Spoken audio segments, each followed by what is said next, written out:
mentioned, our other legislators here and not here, but working hard all the time. It shouldn't take 2/3 of the General Assembly to get anything done that matters.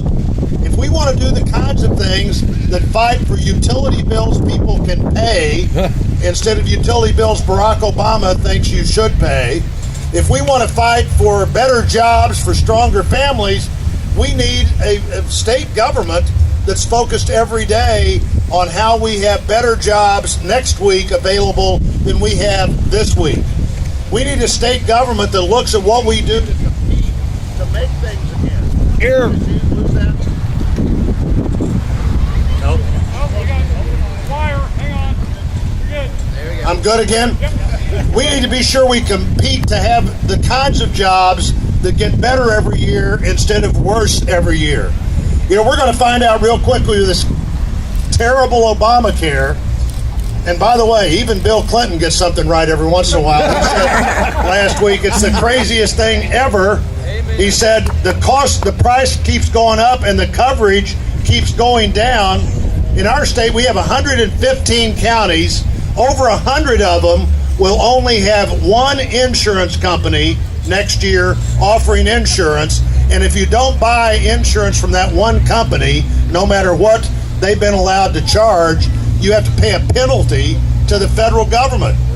So what was it Bill Clinton said? The craziest thing ever. But we need a state government that will fight for us. And just imagine what it would be like if any time you called any of these state officials elected this year, whether you call the governor or the lieutenant governor Mike Parson or the Secretary of State Jay Ashcroft or the Attorney General Josh Hawley or the Treasurer Eric Schmidt, and they come to your community for high school graduation or to do a ribbon cutting, whatever they're there for, they're there talking about a state that believes the people are bigger than the government, not the government is bigger than the people.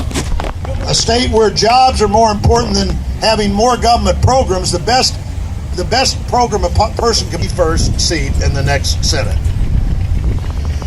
And it's all about not only what happens every day in the Senate, but what's going to happen for the next 25 or 30 years on the Supreme Court. The next president, and when you look at the decisions that have been decided on the court, 5-4, one vote, and that was when Justice Scalia was there, those decisions could all be easily reversed.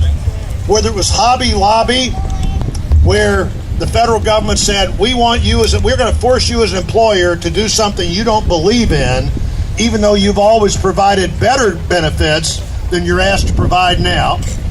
Or the partial birth abortion case, 5-4 decided that that was something that the government could stop if the government thought it should be stopped. The Hyde Amendment, 5-4. The Heller case on the Second Amendment, 5-4.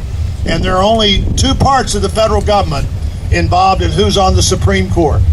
The president that nominates and the Senate that decides whether that person goes on the court or not. We've got a lot at stake here. This moment will not come around again. At the federal level, more facts can be put on the table about how critical this election was than at any time that any of us can remember. Every election's important, but this one matters more. And who we send to Jefferson City, who we have as our statewide officials, matters as well. When I was the president of Southwest Baptist University, the sheriff in Polk County was Mike Parson. Out there every day doing what could be done to protect people and their property and set an example for law enforcement. Since then, in the House and the Senate, he's worked for the kind of government that you and I know that our state needs to have. He will be a great lieutenant governor, and what we do in this state on November 8th can't make up for what doesn't happen on November the 9th. I've never heard anybody say on November the 9th, gee, I'm sorry I worked so hard in that election. This is not one you want to say the 3 weeks and a few days from today. You don't want to say, if I'd have only known this was important. It's important. Our state is important. Who we send to Jefferson City and Washington, D.C. is important. Mike Parson is important.